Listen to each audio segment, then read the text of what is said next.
అని కాదు, ఎవ్వరిని నమ్మడానికి వీలు లేదు ఈ లోకంలో. దేవుణ్ణి తప్ప ఇంకెవ్వరిని నమ్మడానికి వీలు లేదు.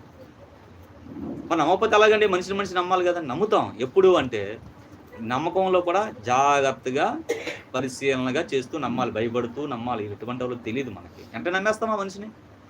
నమ్మలేం. ఒక మనిషిని నమ్మాలంటే ఎంతగా పూర్తిగా తెలిసినా నమ్మలేం. పరిస్థితి మార్చేస్తుంది మనిషిని. ఎంత 6 నెలలు సావాసం చేస్తేనే స్నేహం చేయమన్నాడు దేవుడు.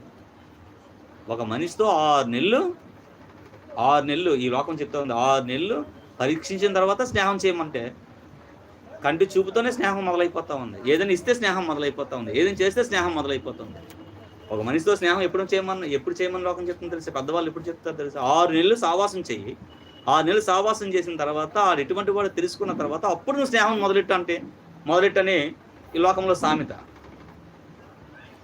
ఈ 6 నెలల్లో కొద్దిగా